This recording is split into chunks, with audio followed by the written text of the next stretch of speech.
Bem, meus amigos, estamos começando aqui mais um Resenha Coop, esse programa que tem como objetivo levar informação, educação política para as nossas cooperativas e para todas as pessoas aqui do estado do Rio de Janeiro.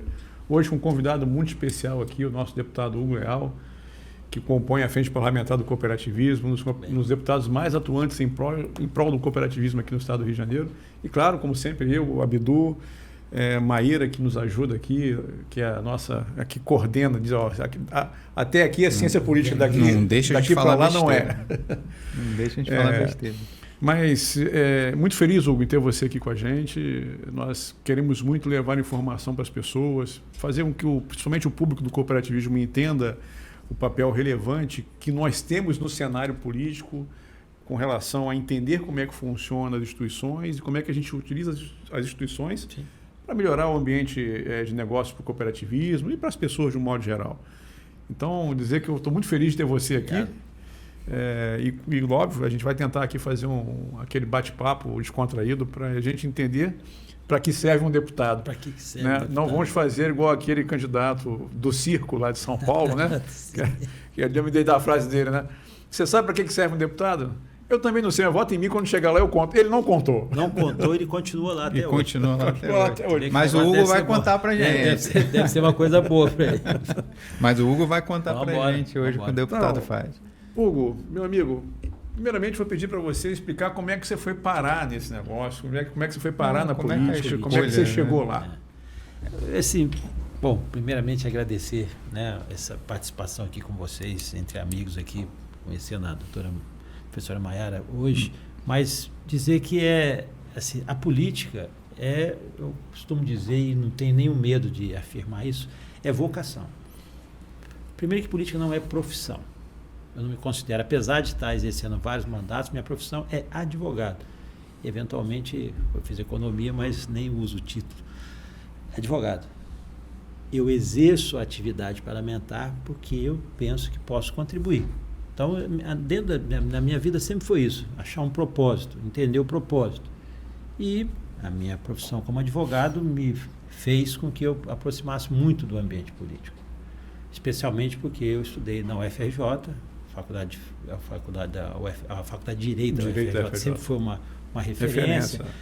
Mais importante era o centro acadêmico do que a própria faculdade, o CACO, Centro Acadêmico Cândido Oliveira. Eu peguei uma ebulição ali daquele período, no início dos anos 80, então eu vi muita coisa acontecendo. Eu estava lá nas diretas já. Viveu a redemocratização ali dentro? Vivi a redemocratização, fiz invasão que os nossos telespectadores estão acompanhando aqui, não precisam fazer o mesmo, mas eu vivi a invasão de reitoria, eu fiz várias ocupações, assim, ao estilo do período como estudante. Então, isso tudo influencia, do ponto de vista político, isso influencia a sua vivência. E, um pouco depois de formado, eu fui convidado para poder atuar como advogado na área eleitoral, que era uma área, assim, você imagina, nós não tínhamos tantas eleições naquele período, né? Não era. Era uma área em ascendência. Então, estávamos exatamente passando aquele período. Na faculdade, eu inicio na primeira eleição pós-64, primeira eleição para governador, que aconteceu em 82, né? Primeira eleição aqui que nós tivemos para governador depois do período de exceção, depois que não tivemos eleições. Aí participo já dessa eleição ali, um ambiente bem democrático, e o processo eleitoral, o processo de debate dentro da faculdade você tinha alguns partidos que dominavam ali o processo estudantil, e outros que tinham livre pensamento, vamos falar assim, tinha várias nuances nisso. Isso foi importante, né? Porque aí eu participei, eu peguei todo esse processo democrático. E é interessante, aí até para a professora analisar, é que nós, naquele momento, 81, 82, 83, nós lutávamos para ter eleições. Queríamos eleições diretas. Tivemos eleições diretas para governador, depois vem o processo eleitoral em 85, com as diretas já, lembra? O movimento diretas já. Eu estava pequeno, lá, mas eu lembro. 1 milhão de pessoas. Eu estava sentado lá no meio, nós saímos da faculdade da Moncovo Filho ali no centro, né? Saímos encaminhada, vários estudantes ali para participar do comício diretas já ali no chão da Avenida Presidente Vargas. E foi um momento muito iluminado. Eu estava já, acho que talvez quarto ano na faculdade, já com uma série de perspectiva, né, sempre imaginando política de várias formas, mas nunca imaginando ser candidato, porque não tenho essa tradição familiar, não tem ninguém na família inspirou. E eu busquei aquilo, consolidando. E quando acaba, né, não houve diretas já, acabou todo aquele fato que a gente já viu aqui, Tancredo Neves foi eleito, faleceu, o Sarney assume, aí a gente viu, né, um pouco dessa história. Eu acho vamos dar liberdade pausadamente, né? Acho que foi um ambiente bom. Aí em 86 eu participei do processo eleitoral aqui, na sucessão do governador Brizola, não fomos felizes, e aí já comecei a atuar como advogado do PDT, Partido Democrata Trabalhista, que na época, né, era um partido muito de referência aqui no... Brizola tinha uma expressão muito forte. Eu acabei me aproximando, tinha uma certa resistência, depois eu fui me aproximando do ambiente eleitoral através da advocacia eleitoral. Isso foi aproximando, aí eu fui conhecendo vários núcleos, e aí eu acabei assumindo uma responsabilidade dentro do PDT, isso nas eleições já de 88, depois das eleições de 89, o governador Brizola foi candidato a presidente da República, participou, andei, viajei. Meu pai foi candidato em 89, eu acho que você fez alguma coisa para ele chegou a comentar nesse período. Seu pai foi vereador em 89. Seu pai era vereador. Mas ele foi candidato em 89, eu acho que ele teve um problema na candidatura. Não, em 89... Pelo PDT, né? Foi PDT. 89 foi uma eleição assim, eu estava iniciando ali, mas conhecia, porque a gente já tinha trabalhado aqui nas eleições de 86, um pedacinho de 88, que foi a eleição do ex-governador Marcelo Alencar para a prefeitura, e tudo isso a gente foi vivendo uma nova realidade. A partir dessa eleição, eu me inteirei mais, eu passei a atuar. Eu fiz mesmo essa junção que seu pai falava, o saudoso Bebdu falava sobre a questão do Brizola, foi efetivamente na consolidação desse trabalho aqui no Rio de Janeiro, com os diretórios. Na época a gente discutia diretórios, a maior briga era a briga dos diretórios municipais, era assim, todo mundo queria, tinha disputa, formação de chapas, né? Então era a essência da política ali.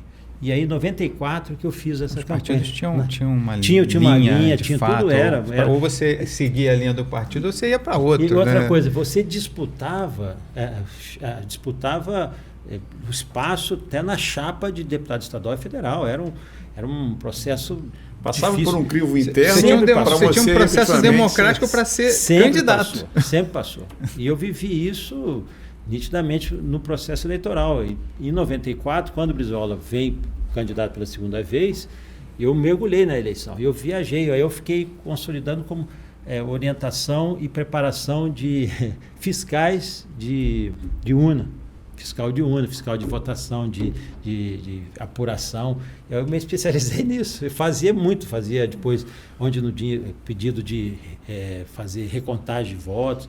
Eu fui fazendo isso durante o período. Aí acabei consolidando como uma relação pessoal dentro do governador Brizola. Legal que dá para trazer um tema polêmico depois, né? Porque acompanhou o papel e urna eletrônica. Urna eletrônica eu vivi. Eu vivi, né? 100% da urna eletrônica. Desde 1994. Eu vi o que aconteceu, como é que a urna eletrônica, de onde que ela saiu, qual foi o protótipo, foram os primeiros, a primeira fase. E o partido que mais contestou as urnas eletrônicas, sabe quem foi? O próprio PDT. O próprio PDT. Desde o início. O Bruno, esqueci o nome dele agora, um técnico que era até de São José, eu vi acontecer o processo eletrônico. Eu participei efetivamente. 92, 93, 94, que foi a primeira eleição. Depois, a consolidação. Assim, então, a gente viu a transformação. E aí o processo vai nesse sentido. Assim, e depois de ter ocupado alguns cargos aqui no governo do Estado, eu tive a oportunidade em final de 95, 96, de ir para Brasília. E aí fui convidado, né, pelo governador, convidado pela equipe lá, pela direção, a atuar em Brasília, porque aproveitava, a gente atuava também no Tribunal Superior Eleitoral, que era um tribunal muito mais modesto. Era um tribunal que não tinha grande repercussão, era um tribunal de juízes, né, e ministros que estavam preocupados em julgar. Um momento, né, de menos polaridade não, também. Exatamente. Né? Eu sou da época em que você acompanhava jurisprudência, você tinha que esperar a publicação num livro que chamava Revista Trimestral de Jurisprudência, RTJ. Ela publicava jurisprudência de um ano atrás. Você se atualizava dessa forma, ou senão você ia assistir a sessão no Supremo lá. Ou ia no TSE. A TSE era um prédio modesto, né? Um prédio que efetivamente distribuía justiça ali. É interessante todo esse movimento. E o mais interessante que eu ia falar, que eu cortei, mas quero voltar, é porque a gente sempre brigou, né? Vamos direta já, depois das eleições, e aí o processo eleitoral foi sendo dinâmico. E o que aconteceu? De 2 em 2 anos, hoje nós temos eleição. Nosso problema hoje, do ponto de vista democrático, do ponto de vista do processo, não é a escolha, não é o detalhe de que nós lutamos lá 20 anos atrás, há 30 anos atrás, de ter eleições limpas, livres, democráticas. Não é que hoje nós temos excesso de eleição. É que em todas as eleições, a dinâmica é sempre uma. Nome. Nós não discutimos ideia. Esse talvez seja a maior falha do processo eleitoral. Você não tem um projeto de país, né? Você Pode. Eu vou pegar tenho até uma frase para explicar tenho até uma frase por que se escolhe isso. pelo nome. Porque o deputado entende melhor do que ninguém, mas às vezes quem está ouvindo a gente em casa não entende como é que se elege um deputado, como é que se escolhe um deputado. Que embora o cidadão, né, escolha um nome, o candidato a deputado federal ou estadual, o voto dele é computado para o partido, porque o nosso sistema é um sistema proporcional. O que isso quer dizer? Que o partido vai ter um número de cadeiras proporcional ao número de votos que o partido ou federação de partidos teve naquela eleição. Então, o deputado, por exemplo, é um deputado do estado do Rio de Janeiro. Isso significa que ele pôde colher votos de diferentes municípios do Rio de Janeiro. E esses votos foram computados para o partido dele, que é o PSD. Isso. E podem ter ajudado, inclusive, a eleger outros deputados. Com certeza. Isso que eu acho bem interessante. E aí eu queria perguntar para o deputado quais são os municípios que mais contribuíram na votação, qual a relação do senhor com esses municípios? Municípios que contribuem mais é o município da região serrana, né? Que foi Petrópolis, Teresópolis, ali na região, Areal, São José, onde a gente já vem fazendo trabalho há muito tempo. E o município de Campos, né? Que a gente expandiu muito o trabalho lá, muito por causa da discussão da energia, do petróleo, royalty e também da área agricultura. É um município que tem mais cooperativas no Rio. Então, sim. Inclusive o vice-prefeito o vice-prefeito é oriundo do cooperativismo. Então, isso é uma questão também de atuação. Eu não ficou marcado. Como a gente não tem aqui, a professora explica depois, o voto distrital, que é um voto muito interessante, que acaba acontecendo, você pode ter o nosso distrito, o distrito é o estado todo. Então, você pode ter voto em todos os municípios. Então, isso aqui não é da minha região, é da minha região, não é. Essa discussão fica etérea, não estou disputando a vereador. Vereador só pode ser no município, o distrito é o próprio município. Para deputado estadual e federal, o distrito é o estado. Então, você pode ter voto em todos os municípios. E é o que aconteceu, se você for analisar todas as minhas eleições desde 2002, eu sempre tive voto em todos os municípios, todos. Os 92 municípios. Às vezes, já tive, em 2002, um voto, mas não passou em branco nenhum dessas eleições. Hugo, eu costumo dizer o seguinte, o problema é que eleição é emoção, não é razão. Então, acaba sendo o nome. Qual é o nome que emociona, que movimenta as pessoas, que leva as pessoas às urnas? Esse nome é o nome que acende ali o processo eleitoral. Né? Agora, deixa eu fazer uma pergunta. Muita gente que chega lá sabe para que a casa serve? Não tem a menor ideia. Não faço por desprezo, faço porque às vezes a pessoa não tem um entendimento. Se ele já passou por uma Câmara de Vereadores, uma Assembleia Legislativa, ele já vai com alguma noção. Mas às vezes ele vai sem saber, foi eleito numa onda, foi eleito numa conjuntura. Foi eleito com coeficiente eleitoral, porque o partido levou voto, e aí fica aquela história. Às vezes as pessoas... mas ele teve mais voto, não foi eleito. Porque o coeficiente eleitoral não foi alcançado pelo partido. Eu não vou citar qual partido, mas eu sei que, por exemplo, tem partidos que você ainda passa por esse processo interno de preparação. Sim, você tem que fazer o curso. E além do curso, você tem que ser eleito dentro do próprio partido para aí sim ser o nome que vai ser representá-lo. Mas você tem todo um compromisso com a questão de ideia do partido, né? Mas eu acho Mas são a minoria hoje, né? Eu acho que antes da gente falar qualquer coisa, a gente tem que explicar para quem está assistindo a gente o que é o quociente eleitoral. Porque às vezes parece que é uma magia. Porque se a gente está aqui, a gente tinha perdido. Parece uma coisa mística, né? Fala assim, mas é muito complicado. Uma coisa, como que eu posso ter votado? Mística. Não é místico, gente. É muito simples. Olha, é uma divisão. Como é que você sabe quantos votos você precisa para eleger um deputado? Ou um deputado estadual, ou um deputado federal? Você pega o número de votos válidos naquele distrito. Como o deputado muito bem nomeou, para deputado federal ou estadual é o mesmo número de votos, né? Mais ou menos, porque muda de eleição para eleição. Número de votos válidos naquele distrito sobre o número de cadeiras que estão em disputa. Isso. E aí você tem um númerozinho, que é vamos dar um exemplo, 50 mil votos, que é quanto você precisa de votos para eleger um deputado. E aí o que você faz depois com aquele númerozinho? Você vê quantas vezes aquele partido ou federação de partidos bateu esse númerozinho. E como é que você faz esse cálculo? Também não é místico, é o quociente partidário. Não é místico, é o número de votos do partido sobre o quociente eleitoral. Aí você vê quantas vezes aquele partido bateu o número de votos. Engraçado, eu acho ótima essa explicação, né? Porque ela é extremamente didática, mas às vezes com a pessoa que está disputando, quem mesmo está ali não sabe, não entende como é que funcionam as coisas.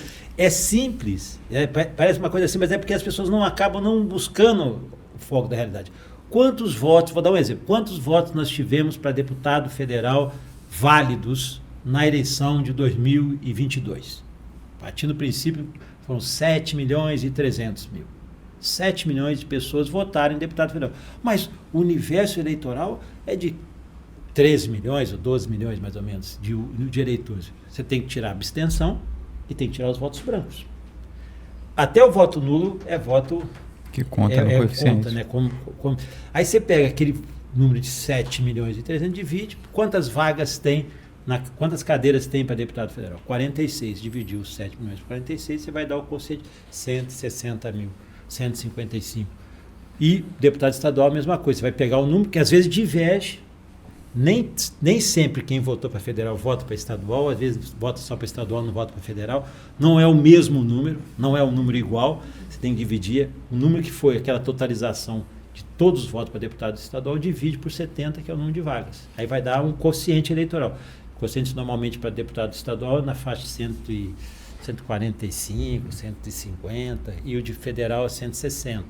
A gente imagina que cada eleição mexe mais. Por que cada eleição mexe mais? Porque o número de eleitores e de votos válidos tem diminuído. Cada vez mais. Então, quanto menor o número de eleitores ou de votos válidos, maior é o quociente eleitoral e mais difícil fica de fazer essa cadeira. E tem um voto na legenda também que conta. Mas ele conta como voto válido. Às vezes a pessoa ouve lá, não, tem que ter 160 mil. Não é que vai ganhar com 160 mil, mas vai somar todos os candidatos. Até aquele candidato que às vezes tem 2, 3 votos, vai entrar nessa conta para saber quantos votos o partido teve no total, ou quantas vezes ele alcançou 160, e ali você define o número de cadeiras que aquele partido vai ter, né? Você sabe que não conhecer esse mecanismo abre muito espaço. Eu sou uma pessoa que venho do transporte, me relacionava com muita gente ali no dia a dia, as pessoas simplesmente não conseguiam alcançar como é que a mecânica acontece, e aí é aquela coisa, roubaram. Roubaram porque ele teve mais votos. O caso do Jorge Felipe é bem interessante na Câmara de Vereadores, né? Porque ele teve mais voto no total, na votação absoluta dele, do que 30 dos deputados que foram eleitos. Dos vereadores que foram eleitos. Né? E ainda assim ele ficou como primeiro suplente. Agora ele assumiu. Mas a pessoa fala, não faz sentido, como assim? Né? Tem gente que tem nem 1/3 do que ele teve de voto. E aí roubaram. O pessoal precisa fazer conta. É chato, mas é o que está posto. Porque é o seguinte... Não é complicado, gente. Uma outra lógica que a professora falou aqui, que eu acho que tem que ser relevante, é a seguinte, a gente tem o voto nominal, né? O voto na pessoa. Mas, no fundo, ele é uma conta. Né? Você está votando... Antigamente tinha coligação, agora acabou. graças a Deus, é uma outra coisa, desvirtuamento do processo eleitoral que chamava-se coligação. Você não conseguia ter ideia, porque coligação é um monte de partido, 10 partidos, qualquer um que votar ali, que tivesse na lista. Acabou para eleição proporcional. Isso. Não. A pessoa está assistindo vai falar, meu Deus. A eleição proporcional hoje não tem, só proporcional tem federação. O que é federação? Deputado estadual, federação deputado federal, não é senador. um namoro rápido. Federação é um casamento de 4 anos. A diferença é essa. A federação, se o partido faz federação, ele tem que ficar 4 anos casadinho ali. Inclusive no cenário nacional todo. Em todas as câmaras, em todas as assembleias. Então, a federação é diferente de coligação. Que eu acho que já é um upgrade no que a gente coligação, vamos ganhar, depois a gente briga. Depois a gente briga interno para ver quem sabe. A lógica é essa.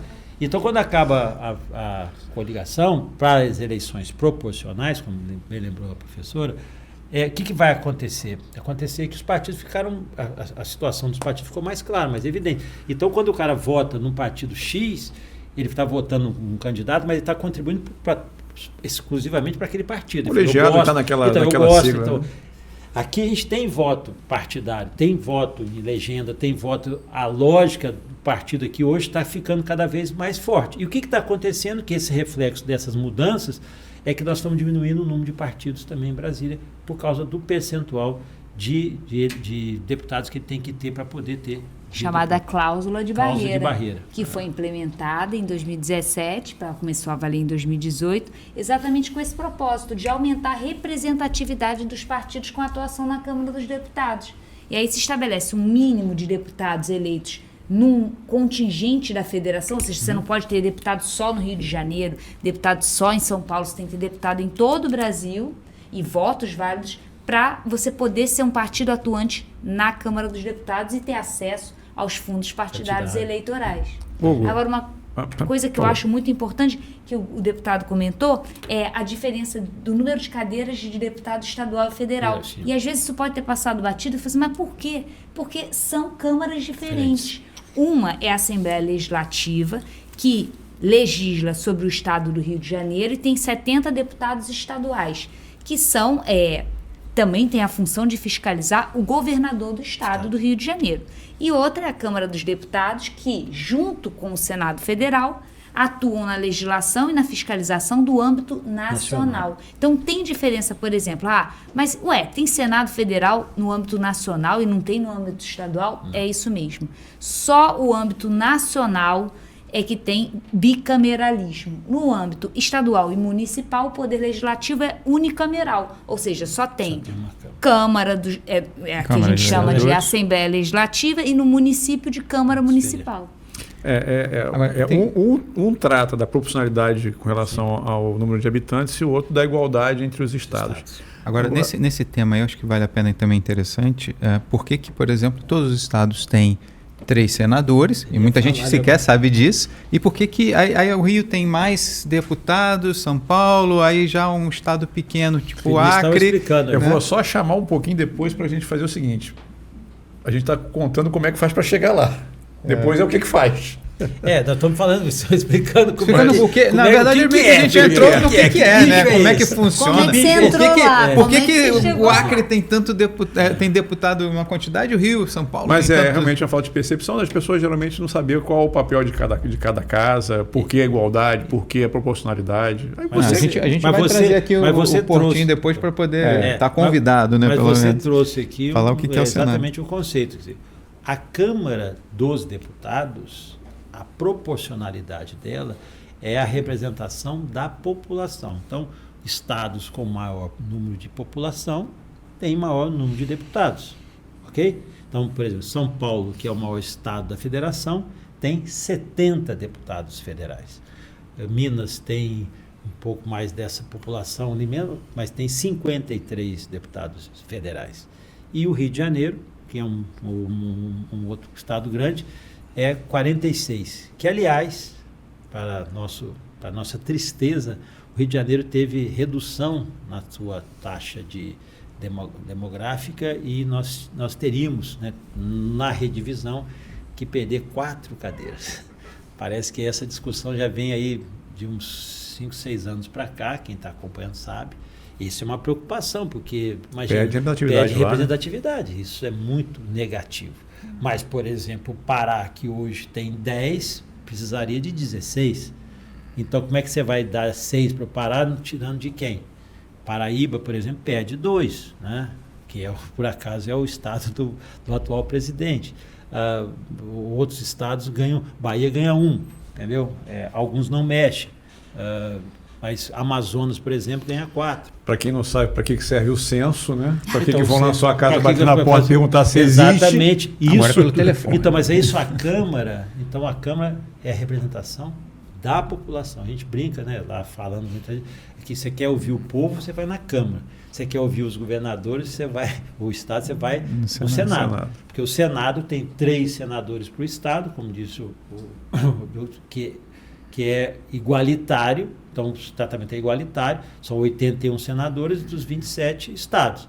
Perfeito, então ali tem o equilíbrio dos estados, a discussão do Estado, não perder recursos, não perder receita, tudo mais, discute ali no Senado.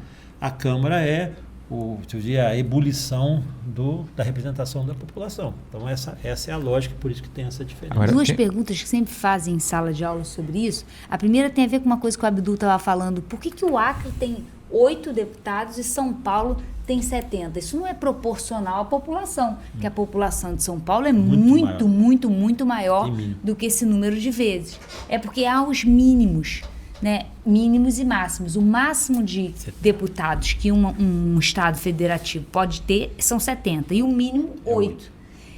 Esses mínimos, eles têm um pouco uma lógica parecida com a representação no Senado, que é a seguinte, é evitar que se formem blocos dos estados muito populosos e que bloqueiem a representação dos estados menos populosos. Por exemplo, Rio e São Paulo acabar, vai nenhuma verba para o Amapá. Se o Sudeste se juntar... Mas hoje não é chama o inverso, mas hoje acontece uma outra lógica, por exemplo. Eu costumo dizer que isso é um fenômeno que não está escrito em nenhum livro didático ou de ficção. Nós temos 9 estados que é representado por um estado só, que eu chamo de Estado Nordeste. O Nordeste funciona como um estado. Eu não tiro a razão deles. Você sabe que no cooperativismo também há uma comunidade muito grande entre as representações. Ambiente. Os estados do Nordeste, assim, eu respeito isso, acho uma lógica muito boa. Os estados do Nordeste, eles funcionam como no bloco. Então, você pega 9 estados, vamos botar de senador, 9 vezes 3, 27. Só disso, o senador já tem 27. Ele ganha mas você desequilibra qualquer eleição. E essa também é meio que a explicação de equilíbrio do sistema bicameral, né? Porque se eu estou dentro de um mesmo estado, todos têm o mesmo interesse em tese, sim. Mas no âmbito nacional você tem essas diferenças regionais, onde você iguala nas 2 casas, por isso o Congresso é a reunião das 2, exatamente. E aí os senadores têm o mesmo peso, mas mesmo assim você ainda tem esse ajuste de interesses regionais, né? O estado do Nordeste. É normal, você veja que nos últimos anos, dos últimos 3, 4 anos para cá, ficou muito forte também o conhecido COSUD, que é o Consórcio Sul e Sudeste. Então, os estados do Sul e Sudeste falaram assim, bom, temos que sentar e conversar, porque tem muitas diferenças.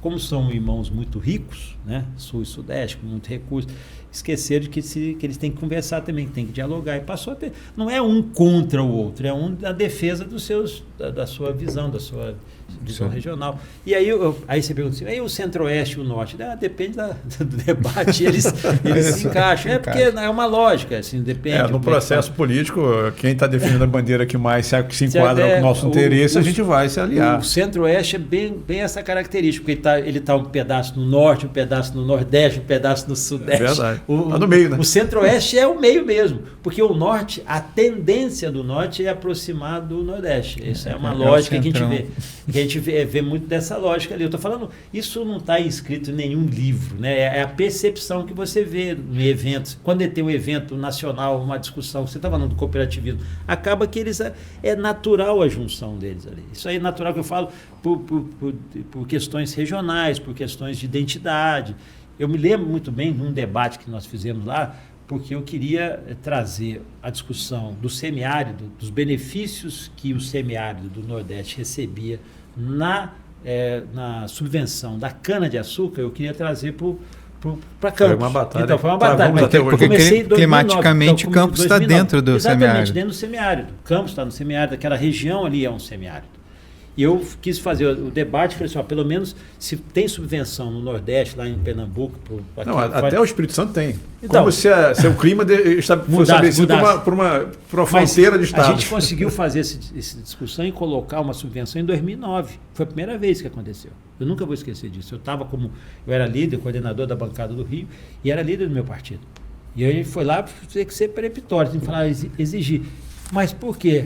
Aí o cara falou assim, agora vai querer que o Rio de Janeiro participe da Sudene também? Eu falei, não, participar da Sudene vai ficar meio fora de proposta, apesar de eu ter feito um projeto de lei nesse sentido.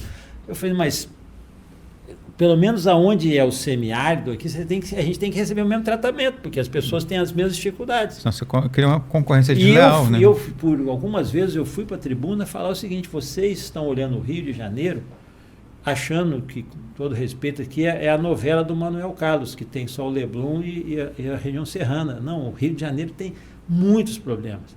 E tem áreas que são áreas degradadas, tem áreas que tem semiárido, e tem uma região que a gente não pode perder de vista. É que vocês fazem uma discriminação aqui, achando que o Rio de Janeiro é só a Zona Sul, só aquele que é bonito, que é o Corcovado e o Pão de Açúcar, meu querido. E assim, o Rio de Janeiro está muito além disso e sofre de muitos problemas. Só para o pessoal entender, é muito interessante.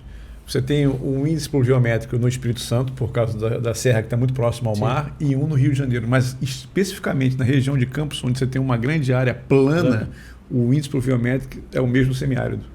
É igual. E aí, na hora de definir os recursos, não, semiárido é no Nordeste. Não, semiárido é onde chove aquele índice pluviométrico. Exatamente. E aí, é ciência ou é geografia? Vamos escolher. Mas isso é um debate que tem sido cada vez mais presente, cada um respeitando a regionalidade. Mas, como fala assim, o voto aí de cada um o voto é igual.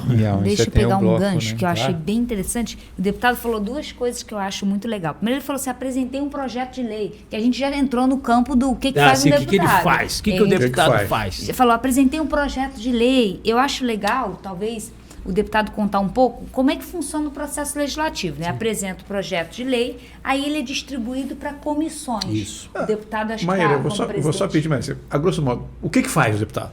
Pois é só projeto de lei, né? Faz, precisa de tanta lei assim? O projeto de lei é um elemento desse processo da função dele. Foi eleito para quê? Ganhou para quê? O povão acha assim, precisa de tanta lei? Para que esse cara está fazendo tanta lei? Né? Eu acho que tem três aspectos que são fundamentais na representação parlamentar. Né? Por óbvio, o processo principal do legislativo, seja municipal, estadual ou federal, é o processo, como já diz, legislativo, fazer lei. Fazer lei, arrumar lei, não fazer novas leis, mas fazer, às vezes, a adaptação das leis que estão, aperfeiçoar, né? O mundo muda, as pessoas mudam. O processo legislativo é a dinâmica principal do legislativo, do parlamentar. Vereador, deputado estadual, federal, que seja, senador. Esse é o processo, essa é a dinâmica principal. Mas tem uma outra que é tão importante quanto o processo legislativo, que é a fiscalização. Quando o legislativo é omisso na fiscalização, por N motivos aqui que não caberia fazer o debate, mas quando ele é omisso, o executivo fica livre, inclusive para propor o que ele bem entender, e acabam as coisas ficando meio que sem uma coordenação. Perde o equilíbrio, né, do sistema de freios e contrapesos. O processo legislativo ele é fundamental para dar o equilíbrio, inclusive na fiscalização dos recursos que estão sendo direcionados, na fiscalização das ações do governo federal. Eu vou dar 2 exemplos aqui que vocês vão conhecer muito bem. Por exemplo, concessão de energia elétrica, distribuição de energia elétrica. Nós temos 3 concessionárias aqui, uma pequena que é só em Friburgo, mais 2, que precisa, não tem que fazer propaganda, que são monopólio praticamente, Enel e Light. Quem fiscaliza a distribuição de energia elétrica? Ela é feita nos municípios, mas quem fiscaliza? É o governo federal. O papel do deputado estadual era analisar todos esses índices de produtividade, de funcionalidade, de uma concessão de energia elétrica. Para saber se o processo de concessão para aquela empresa de um serviço público está efetivamente atendendo.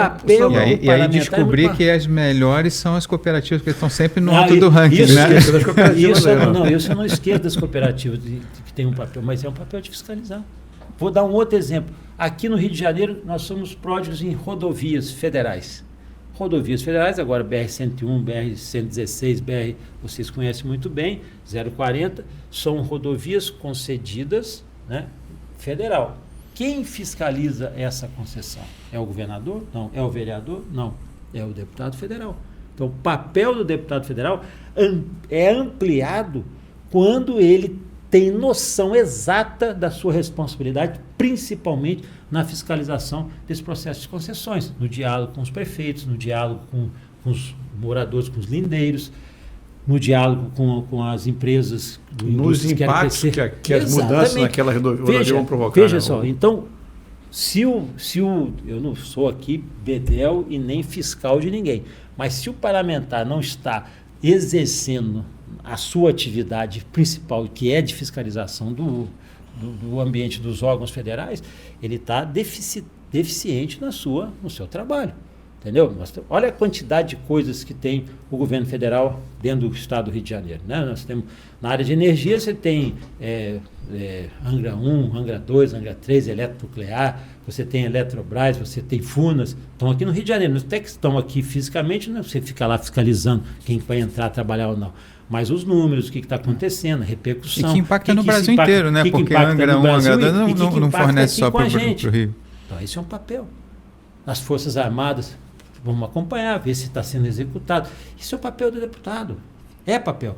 Tanto é, corrija aqui a professora Maíra se eu estiver equivocado, tanto é que os tribunais de contas do Estado e o Tribunal de Contas da União é um órgão de assessoramento ao Parlamento, à Assembleia Legislativa e às câmaras e ao Senado. Não é o judiciário, né? Porque as pessoas pensam que tribunal é do Poder Judiciário, mas não atende à função de fiscalização. Dentro dessa chave da função de fiscalizar, tem as comissões de inquérito. Aí eu ia perguntar para o senhor se o senhor já participou de alguma CPI, se já assinou algum requerimento de convocação, porque o Legislativo pode chamar um ministro para ele prestar esclarecimento, qualquer autoridade. Aí queria que o senhor contasse um pouquinho. Então, esse é bom. São os instrumentos que a gente tem também de... Quando o controle não está sendo bem exercido ou quando tem um fato que chama atenção, nós podemos instalar a Comissão Parlamentar de Inquérito. E ali funciona mais ou menos como uma espécie de um tribunal, uma delegacia, alguma coisa assim. Eu já participei de algumas dessas CPIs, eu tenho uma certa rejeição ali, ou certa objeção de atuar ali ou como promotor, como delegado. Eu não fiz concurso para promotor, nem para delegado, nem para juiz, eu sou parlamentar. Então, todas as vezes que senta ali um CPI para pedir quebra de sigilo, o que eu quero saber do investigado que seja? Onde você ouviu falha na legislação que permitiu o senhor fazer o que o senhor fez? E porque aí está meu papel. Onde é que você está dizendo? Por que o senhor conseguiu fazer isso? Por desvio? O senhor fez um desvio? Onde nós podemos aprimorar a legislação? O que o senhor acha que é importante? Já perguntei várias vezes sobre isso. Eu já fui da CPI das escutas telefônicas, eu já fui da CPI da órtese e prótese, na história. Isso aí é um problemão. O pessoal do cooperativo está nos ouvindo, eu sei. Eu estou falando eu fui da CPI, e olha que essa CPI não acabou bem. Eu fui da CPI da DPVAT, eu tive atuação ali na CPI da DPVAT, eu tive a CPI dos fundos de pensão. Eu já participei de várias CPIs. Eu normalmente não participo de CPI porque eu pedi para ir. Porque normalmente o partido indica ou alguém da liderança fala assim, não, coloca... Porque eu não vou lá para dar espetáculo, eu vou para fazer o trabalho que tem que ser feito, de aprimoramento. A gente está falando agora já das funções do parlamentar uma vez no exercício do seu mandato. E a comissão, estar numa comissão, seja uma comissão parlamentar de inquérito na função fiscalizadora, seja uma comissão de méritos na função legisladora, é algo muito importante na trajetória de um parlamentar. Queria que o deputado comentasse um pouco como é que é a atuação nas comissões. As comissões são a essência, eu chamo a alma, né, do parlamento. As pessoas veem só aquele plenário, né, confusão, debates. Mas na realidade... Agora vê os cortes para a rede social. Também. Mas olha só, eu reputo, e sempre falei isso, não é aqui, falo lá também, que as comissões onde o debate, a essência do debate, o tema é mais aprofundado. Então, você tem comissão de saúde, os temas da saúde, quem se identifica, vai lá e debate, mergulha nos temas da saúde. Eu estou vinculado aos temas do transporte, da infraestrutura e da energia. Então, eu me dedico, né, grande parte do meu mandato ao conhecimento desses temas. Aí eu participo da Comissão de Minas e Energia e a Comissão de Viação e Transportes. E, eventualmente, como você pode ser titular em uma comissão, né, a não ser que ela seja de outra titularidade, de uma comissão e pode ser suplente em outras, eu sou titular da Comissão de Minas e Energia, ou seja, os temas de energia, temas de todo tipo de energia que nós estamos debatendo aqui, mas também a questão de mineração no país também passa por essa comissão, assim como a Comissão de Viação e Transportes, tudo que é rodoviário, ferroviário, aeroportuário, a logística do país. O país passa pela comissão, eu tenho uma oportunidade ótima, eu sou suplente, assim como sou suplente na CCJ, que também não fui nem por uma opção, talvez por antiguidade lá, falando, fique na CCJ, que é importante seu papel na CCJ para levar equilíbrio. Eu estou na Comissão de Constituição e Justiça e Cidadania que também. É a mais importante da casa, né? É aquela que pode dizer né? se aqui dali prospera juridicamente ou não. Né? Ela é importante, mas quando ela é de mérito, discussão de temas jurídicos, né? Mas como é discussão de temas de energia, ela vai falar sobre a Comissão de Constituição e Justiça, só fala sobre constitucionalidade, técnica legislativa e juridicidade. E não pode entrar no mérito. Ela pode dizer assim, não, mas essa lei por que você botou mais 2 anos, ou por que você botou a multa de 195 para 200? Não pode. Ela não entra no mérito. Ela só pode falar sobre constitucionalidade, técnica legislativa e juridicidade. Eu posso até achar ali, isso aqui tem um erro aqui. Um erro jurídico, ou tem um erro de interpretação, a tese aqui que você está trazendo, o dispositivo que você está modificando não vai ter um impacto, ou você modificou errado. Isso eu posso falar na Comissão de Constituição e Justiça. Ela é muito importante, mas não é a mais importante. Só um ponto, acho que a gente falou no comecinho sobre o processo legislativo, que é a alma, né? E aí tem uma questão que a gente sempre pensa, ou quando está nas discussões mais leigas, mais do bate-papo do botequim, para que precisa de tanto deputado? Para que precisa de tanta lei? Né? Mas existem dois pontos aí. Tanto a criação de novas leis, quanto a adaptação das leis existentes. Tem um jurista brasileiro, que é o Miguel Reale, que tem a teoria tridimensional. Eu acho que ela é mais simples para um leigo entender. O direito ele tem a questão de fato, valor e norma. Você tem um fato social, que recebe um valor social e gera uma norma. Eu vou trazer um exemplo prático de como esse processo legislativo, às vezes, ele é suplantado pela realidade e o papel do deputado é perceber a mudança desse valor. Né? Por muito tempo, o adultério era o fato, ele tinha um valor social forte a ponto de criminalizá-lo, você tinha uma norma que criminalizava. Que é a lei. A lei era a lei. Né? Era o Código Penal. Estava lá no Código Penal. E até recentemente estava lá. Só que em determinado momento o valor social mudou. O fato continuava o mesmo. É o adultério. O valor social já... não exagero prender alguém por conta de uma questão... Provavelmente algum juiz olhou assim e falou, eu fiz isso semana passada, se eu prender agora... E aí o legislativo às vezes demora anos para captar, né, essa mudança de valor social. Agora imagina sem essa relação com a base. Eu vou dar um exemplo para você.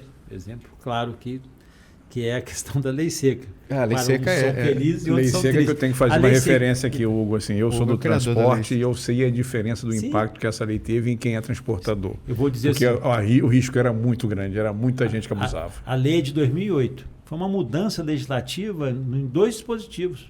Só lembrando que a lei é sua, né? Minha, foi de minha autoria. Para a alegria de muitos e tristeza de poucos. O que acontece é que eu preciso fazer uma lei para dizer que não é proibido beber e dirigir, sem você modificação, porque a modificação foi simples, é porque a punição veio imediata, parou, recolhe carteira, a modificação é mais simples possível. E depois tiveram várias outras repercussões, depois tiveram outras mudanças. Mas é comportamental. Hoje a própria sociedade, ela já fiscaliza, a lei seca está fazendo 17 anos. Então hoje aquelas crianças, né, vamos lá, que tinham 2, 3, 4 anos quando a lei seca foi editada, entrou em vigor, hoje estão lá dirigir, né? Então, hoje estão com 20, 25, 26 anos que seja, eu falo isso pelos meus filhos, e a mudança é outra. Tanto que mudou a questão, inclusive, comportamental e de carro. Qual era a primeira coisa que, quando você fez 18 anos, você queria na sua vida? Tirar a carteira e ganhar um carro, comprar um carro. Pergunta hoje para um jovem de 18 anos, você quer um carro? Eu realmente não entendo essa cabeça, né? Ainda não, mas ainda tenho dificuldade. Na verdade, teve uma não com relação a beber, com relação a ter carro. Mas olha só, a pessoa quer beber. Mas a Aí pessoa não pode mas é porque aconteceu que isso foi mudando, quer dizer, beber, dirigir. O jovem quer o carro, para quê? Mas olha que ele vai interessante. sair e vai beber. Aí isso mudou, é comportamental, não é legislação. Olha que interessante. A legislação ajudou nisso. Na verdade, nesse caso aí dessa loja de fato, valor e norma, você tinha o fato, a norma era branda. É branda. Não criminalizava, não tinha uma punição imediata e tal. Aí você mudou a norma. E quando você muda a norma, aí o valor começou a mudar. Mudou. Então, olha que processo dinâmico interessante, né? Às vezes o valor muda, o fato continua o mesmo, e aí você tem uma norma que continua a mesma, mas não é aplicável, né? Às vezes você tem agora o contrário, a lei muda, o fato continua o mesmo, mas o valor foi construído a partir dessa nova norma. Bem interessante. Abdu, você pode pegar esse exemplo, entregar aqui para a professora Maiara e ela dar esse exemplo na sala de aula, que é o adultério e a lei seca, são dois já entra dentro do processo. Dois encaixes que são perfeitamente. Agora, você tem uma terceira coisa que é o processo de aprovação do orçamento. E esse ano a gente teve uma aprovação tardia. Então vocês nem deixaram eu falar, nem me deixaram molhar o bico aqui, como dizia o... Então, Hugo, assim, falar de orçamento com você é até mais fácil. Para quem não sabe, o Hugo foi relator do orçamento na legislatura passada, 2022. E a gente do Cooperativo tem muito a agradecer, porque o orçamento foi muito bom para a agricultura, para alguns setores são específicos de interesses nossos ali. Área de defesa. Área de defesa. Então, acho que a Abdu fez uma pergunta para a pessoa certa. Assim, eu diria que eu falei que tinham 3 coisas que eram importantes, né? Que é a legislação, propor a legislação, propor a fiscalização e o orçamento. Mas o orçamento é uma legislação, sim, não, mas um orçamento é a legislação. É uma legislação que permeia todo o país. A primeira pergunta que eu sempre faço, alguém tem noção aqui, professor aqui da aula, quanto é o orçamento, qual é o valor do orçamento público hoje? Quanto é que é entre receita e despesa? Qual é o tamanho do orçamento hoje federal? Vamos lá. Alguns trilhões, eu acredito. 5 trilhões, vamos lá, 5 trilhões 760 bilhões, ok? Você fala assim, mas é um volume altíssimo. É $1 trilhão. Então, é mais ou menos $1 trilhão. Orçamento anual.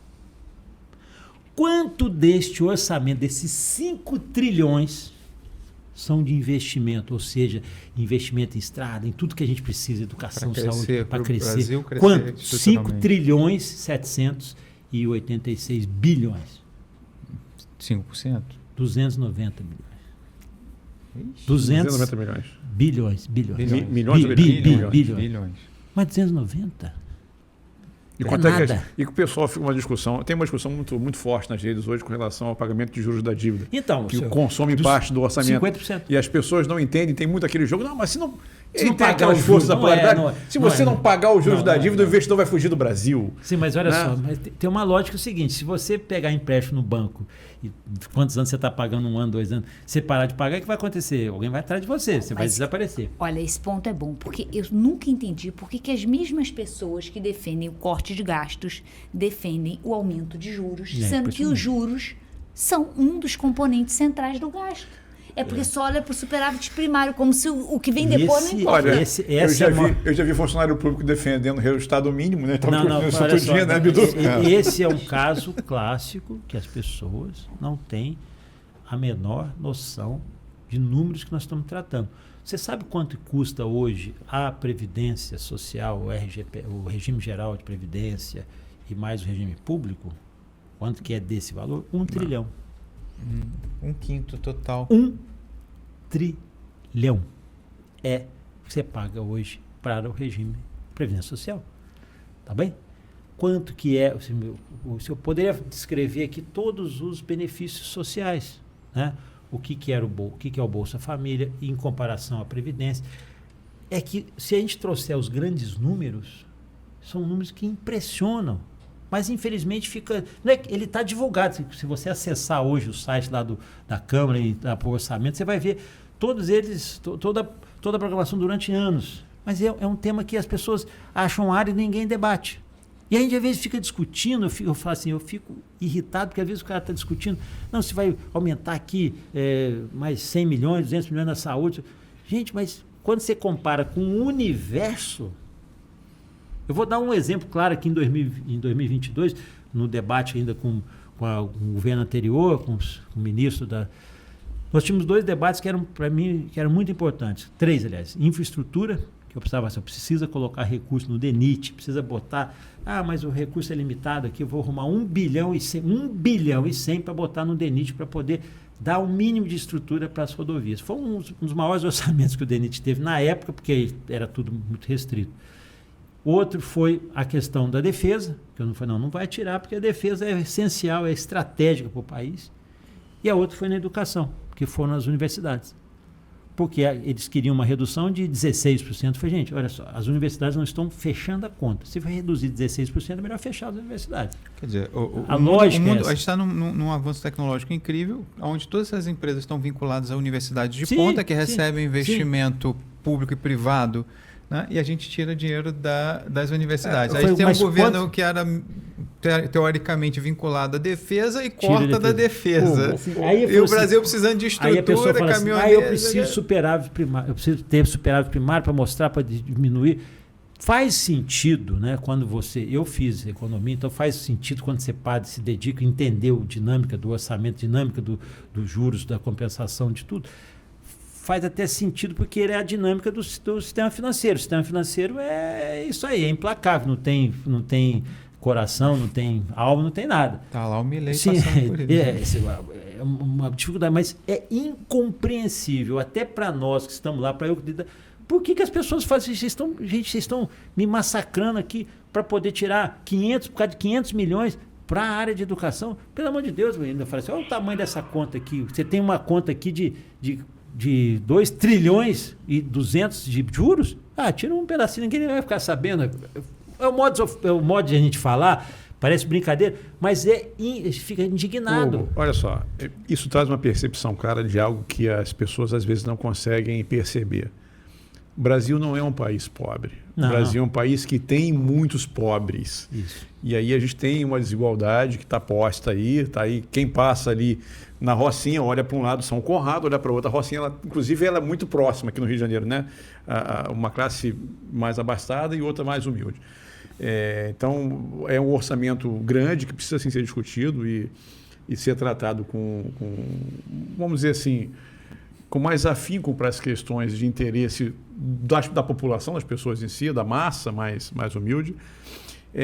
Há alguma perspectiva no Brasil de se fazer uma auditoria da dívida pública? Eu fui da CPI da dívida pública em 2008, 2009. Eu tenho um documento, um listado do que aconteceu, do que foram as moedas podres que foram entrando nessa dívida. É um negócio assim, catastrófico. Mas é porque não tem interesse. A gente vai administrando, não, mas tem que ser assim, é porque é assim. Por que é assim? Eu falei isso na comissão, que nunca mais ficou muito impactante lá, que eu falei assim, parece que nós temos aqui para discutir a dívida, nós temos a síndrome do bonsai. Bonsai é aquela plantinha. Por que o bonsai, você pega uma mangueira e transforma num bonsai? Você pega a planta que você quiser e transforma num bonsai. Porque toda vez que vai crescer, você vai cortando. Aí o bonsai, a planta entendeu que o tamanho dela é aquele. E nós nos adaptamos a isso. Fomos cortando. Não podemos discutir. Não, discute isso aí porque não pode. Não, isso aqui não pode discutir. Vai cortando. Aí chega uma hora que a pessoa se acomodou e falou assim, é isso, nosso tamanho é isso aqui. Está errado. Nós não vamos crescer porque é assim que tem que ser. Está errado. Não, exatamente, está errado. Esse é o fato. Esse processo, ele é tão curioso. Esses dias eu estava fazendo, eu talvez vou fazer umas contas que posso estar falando alguma besteira, mas eu estava analisando a média de rentabilidade da indústria brasileira. Sim. Em torno de 3%. Média. Óbvio que tem indústrias que vão a 20%, 50%. A média é 3%. Por que eu estava fazendo isso? Porque a FINEP não tem um programa de reindustrialização que ela exclui as cooperativas. Né? E aí eu estava justamente fazendo uma análise do seguinte. Ora, mesmo na FINEP, raramente você tem um recurso que é 100% aplicado. Você tem que entrar com uma parte nesse processo. Você tem que ter ou equity, ou uma parte do dinheiro, ou vai financiar tudo. Aí você faz a conta e faz o seguinte, tá, mas a FINEP começa 4,5% de juro anual, que é um juros excelente perto da realidade brasileira, mas você vai investir a 4,5% para ter 3,5% de rentabilidade, mais o risco da atividade não dar certo por qualquer outra razão. E aí você quer falar de reindustrialização quando você o rentismo te tem dá mais dinheiro. 15% ali na Selic. Esquece, não vai ter. Salvo se, aí é que estava a minha discussão. Por exemplo, se eu mudo os interesses nesse processo, né? A discussão era que eu estava até desenhando um projetozinho de lei para te mandar. Se a gente tivesse um ajuste para que pudesse ser investido em cooperativa, porque aí o interesse da pessoa é trabalhar. 3,5% faz diferença? Faz, porque você adiciona ele na remuneração de quem trabalha, você junta as duas pontas. Mas, enfim... Eu acho que isso aí cabe um programa próprio para a gente discutir isso. Tem mais um tema aqui que vocês não perguntaram, para a gente conversou, que é a questão das emendas parlamentares. E é um desdobramento do orçamento. E eu defendo 100% a questão das emendas parlamentares. Eu não tenho nenhuma polêmica com relação a isso. Pessoal, pode haver abuso, pode haver desvio. Isso aí não é porque é emenda parlamentar, pode vir em qualquer lugar. Exatamente. De quem faz, não acontece porque o dinheiro está lá, é porque alguém quer pegar ele fora do que está determinado para ele ser usado. Primeiro ponto, a emenda parlamentar é uma indicação do orçamento público. Eu, por exemplo, quero indicar para poder fazer uma obra na Universidade Federal Fluminense. Ou quero indicar para o município de Bom Jardim, botar lá 500 mil na saúde. Eu faço a indicação. Quem faz a licitação, quem faz a escolha quero indicar lá para é o executivo. Eu já fiz isso para as cooperativas. Já fez algumas vezes. O caminhãozinho lá de leite. E então, a cooperativa de leite então, lá. Então, tudo isso eu faço a indicação. Quem faz a compra? Porque as pessoas acham que o dinheiro é meu. Não é meu. Primeiro que é do orçamento público. Nem passa no teu gabinete. Não passa. Eu não tenho influência nenhuma. Vamos deixar claro. A gente recebeu lá pela OCB, a gente prestou conta, deu tudo certinho. É de responsabilidade de indicação. Eu não tenho responsabilidade na execução, eu tenho sim na responsabilidade da fiscalização. Isso é meu papel. Onde é que você colocou? Por que você colocou esse dinheiro? Hoje, a maior parte da demanda é investimento de custeio para a saúde. Eu indiquei lá. Como é que eu vou saber como é que ele gastou no custeio? Eu quero saber o que ele comprou, se está faltando medicamento, se não está. Eu faço essa análise dentro do contexto. Passo, às vezes, para os vereadores, falo, vai lá, fiscaliza o prefeito para ver se a emenda chegou. Mas deixar claro aqui para as pessoas. Quando isso distribui, esse dinheiro era concentrado, porque os valores de emendas para parlamentares eram menores. Hoje está na faixa de 36 milhões por parlamentar. E eu defendo isso. Por quê? Por causa da capilaridade. Antes desse dinheiro, era quem que comandava, quem que direcionava esse recurso? O executivo, que é um presidente. Que está em Brasília. Que está em Brasília e que falava assim, não, isso aqui, esse estado é meu amigo, isso aqui não é. Então, era uma distribuição assim, de acordo. Não tira razão, porque ele foi eleito, legitimamente eleito. Agora, ficava quase todo o orçamento para a definição das políticas públicas, e a gente continua ajudando, nas políticas públicas nacionais também. Mas, qual o critério? O critério era de você ir lá e negociar com o deputado. Eu vou te dar mais 2 milhões aqui, você aplica, mas você vota comigo. Essa manipulação, esse ambiente, isso eu vivi. Presidencialismo e coalizão. Isso eu vivi. E hoje dá uma autonomia, inclusive para os partidos que são de oposição. Partidos que também têm direito e eles conseguem alcançar e fazer a política pública também. Qual foi a lógica que nós temos trabalhado cada vez mais nas emendas? Que as emendas têm que haver com os programas nacionais. Ótimo, para mim fazer isso problema. Que eu ia perguntar. Zero como problema. É que fica a coordenação disso? Porque, por exemplo, para o pessoal entender, às vezes o deputado vai lá e coloca botar ar-condicionado nas escolas do Rio de Janeiro, ou na universidade. No meu campus não tem ar-condicionado, calor danado, e fixa. Muito quente e tal. Aí já chega deixou lá, o recado aí, botou o ar-condicionado. A gente só tem que ser breve, porque já tomei 2 puxões de orelha por causa do horário. Agora vamos acabar dinheiro não, gente, foi só um exemplo. Pode falar. Mas aproveita. Aí vai lá e bota o dinheiro, mas não tem rede elétrica. Então, assim, a coordenação disso com projetos nacionais que vão Eu vou falar sobre isso. Presta atenção. Estruturar. Todas as vezes que eu vou lá, alguém me reúne. Hoje, esses dias eu reuni com a diretora da Faculdade de Direito da Universidade Federal Fluminense. Assim como eu já ajudei a Faculdade de Odontologia da Universidade Federal Fluminense. Assim como eu já ajudei a Faculdade de Direito da UFRJ. Dependendo da demanda. Quando ele traz uma demanda, você quer ar-condicionado. A primeira pergunta que eu faço é exatamente essa. Você tem carga elétrica para isso? Você consegue dar essa... Porque, às vezes, eu faço isso, eu não sou executivo, mas você tem que ir lá conversar, mostrar que tem capacidade para poder comprar os aparelhos. Exatamente. Tem uma estrutura. É isso que, às vezes, o cara que está em Brasília não está enxergando. Eu estou aqui, eu estou vendo, eu estou enxergando. O dinheiro é nosso, não é meu. E eu faço a indicação para ele poder melhor aproveitar. Todas as emendas que vêm, elas têm uma dinâmica nacional, porque elas saem do valor do orçamento federal. Então, por exemplo, vou dar um exemplo, eu vou botar 1 milhão aqui na saúde de Niterói. Quanto que Niterói... Porque aí, nacionalmente, Niterói tem um valor, um limite, que a gente chama teto. Teto MAC. MAC é média e alta complexidade. Então, Niterói só pode receber até 50 milhões de teto MAC. Então, quem quiser ajudar Niterói, pode ajudar até o valor de 50 milhões. Quer dizer, se ele juntar 10 deputados, 20, dando... E tudo isso, teto MAC e o teto PAP, que é de atenção básica. Então, isso tudo, todos esses parâmetros, professora Maia, tem parâmetros nacionais. Eu quero fazer um programa de esporte. Beleza, programa de esporte tem um parâmetro nacional, tem um valor, tem um regramento. Isso tudo vai sendo parametrizado. Cada vez que evolui o processo das emendas, e agora tivemos essa discussão aí, que foi bom, foi salutar com o Flávio Dino e tudo mais, tudo isso vão sendo um momento de apuração e de aprimoramento da execução dessas emendas. E é natural a parametrização. Mas nada substitui a capilaridade que tem o parlamento na relação e na visão dentro do Congresso. Por isso aí passa a ser importante, sim, nas regiões, nos locais, você eleger, ter representatividade. O município de Campos recebe recurso meu? Claro que recebe. O Petrópolis recebe? Por óbvio que recebe. Minha representatividade está lá e, não obstante, eu ajudo outros municípios também, onde a gente vê demanda. Isso é natural, é do processo político. Política funciona assim.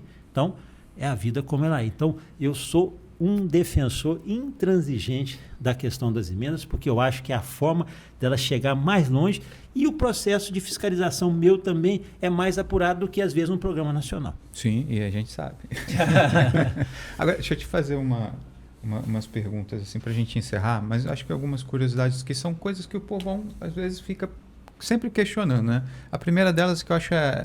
o deputado só trabalha 2, 3 dias na semana, né? Só trabalha quando está em Brasília. Eu acho que isso é uma coisa legal de responder. Né? Então, o deputado trabalha todos os dias. Efetivamente, o exercício da atividade parlamentar é terça, quarta, na bastante quinta-feira. Mas hoje, por exemplo, na minha atividade aqui no meu gabinete, o que eu mais fiz foi atender, foi conversar, foi falar. Eu, por exemplo, aí cada um tem o seu estilo. Eu, por exemplo, todas as segundas-feiras, às 9 horas, às 10 horas, eu faço uma reunião com todo o meu gabinete, seja de Brasília, seja que tenha em outras regiões, online. A gente passa a pauta da semana passada e passa a agenda dessa semana. O que tem, qual que vai ser o destaque, qual é a preocupação, o que a gente vai ver. Isso é um preparo, um planejamento, processo, porque a vida já foi me ensinando, né, a lógica de você ter o conjunto das pessoas que estão trabalhando com você, sabendo o que você está fazendo. E é por isso que você tem um tal de um gabinete, cheio aqui, um exatamente, lá. Que tem um custo, né? Que tem um custo, que esse custo está dentro de uma cota, né? É bom falar sobre isso também. Primeiro, qual é o salário do deputado? R$44 mil.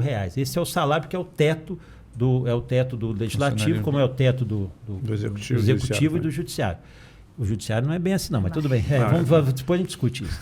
Mas é o teto. Eu desconto desses 44, 7.200 de imposto de renda e eu pago uma previdência particular que come mais uns quase R$8 mil.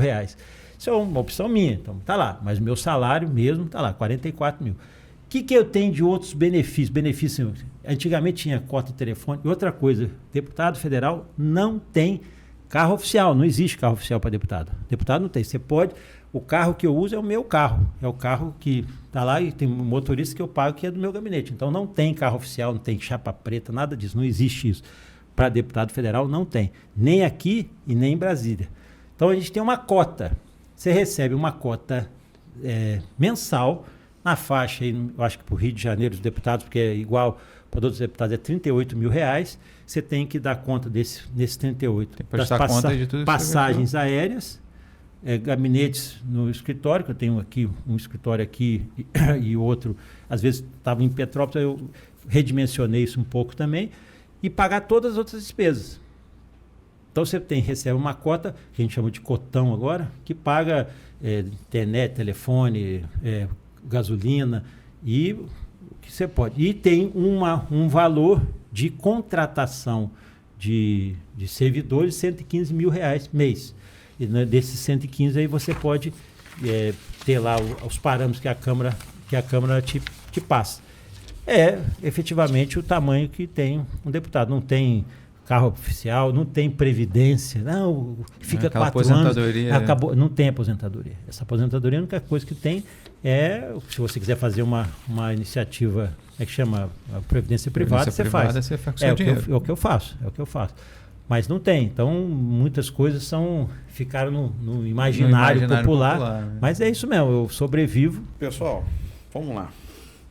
Certo? Essa curiosidade também é importante. É importante, o povão pergunta muito. A gente vai ter que encerrar, porque como é um programa de educação, tem um tempo limite contratado para a empresa e daqui a pouco o pessoal corta o nosso vídeo aqui, corta a nossa produção.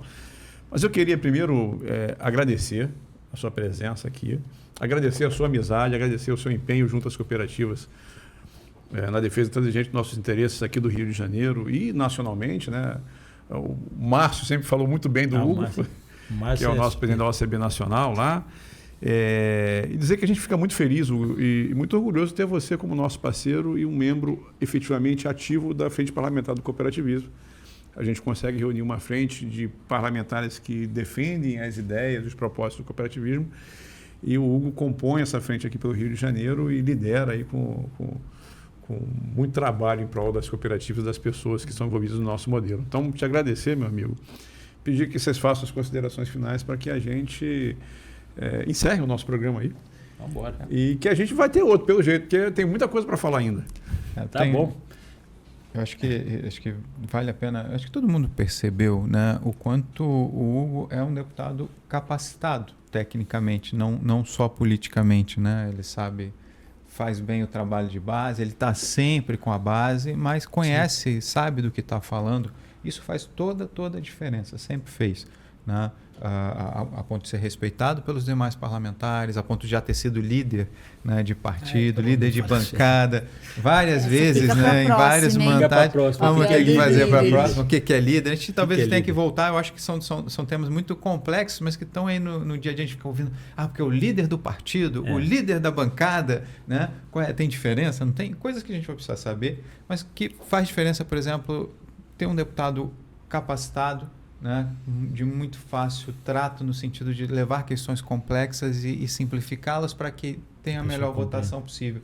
Tem muitos amigos deputados que a gente tem muito carinho, mas muitas vezes assim, a facilidade que tem de explicar as coisas para o Hugo e falar, Hugo, é isso aqui, né? E às vezes coisas muito complexas, e ele transformar isso em coisas simples e conseguir manobrar isso naquela casa lá, é um diferencial que a gente é muito grato por tê-lo apoiando o cooperativismo. Obrigado.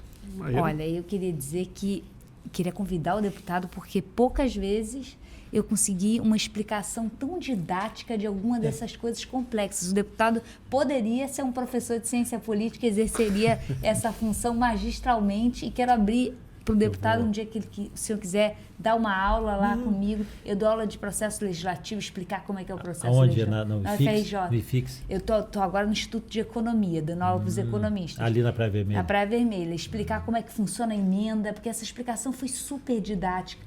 Para que serve uma comissão? Foi super didática. E às vezes o aluno tem dificuldade de visualizar. E o senhor trouxe exemplos visualizáveis. Queria parabenizar demais. E esse é o papel desse programa, né? Tentar levar essa educação política de maneira traduzida para as pessoas. E eu acho que a gente vai ter um segundo, porque tem um monte de outras curiosidades que precisam. Pode falar. Né? A gente até descobriu aí que tem um futebol, o pessoal ali disputa, mas no final do futebol da terça-feira. Eu fui expulso, eu estou suspenso, estou no departamento médico. E só dizer o seguinte, eu aceito com o maior carinho, eu já faço isso em algumas universidades, quando sou chamado para falar, para dar o depoimento, não só para falar de emenda, mas para falar do dia a dia. Eu agora, na Fundação Getúlio Vargas, fui chamado lá também para um MBA em área de energia, para falar um pouco como é que funciona o processo legislativo, para as pessoas entenderem a participação. Um outro tema que eu corriqueiramente sou chamado para falar sobre a atualização da lei da recuperação judicial e falência. Isso tem sido... nosso processinho, projetinho lá de falar, todas as vezes eu tenho falado de recuperação das cooperativas. Fico feliz, é uma realização para mim, porque exatamente para as pessoas entenderem. Porque muita gente, no dia a dia, faz a ideia deturpada, né? Às vezes eu tenho que explicar isso dentro da minha casa, para minha esposa, minha filha, meus filhos têm que explicar o que é. Você imagina, né, a maior parte da população que não tem a dinâmica, não espera.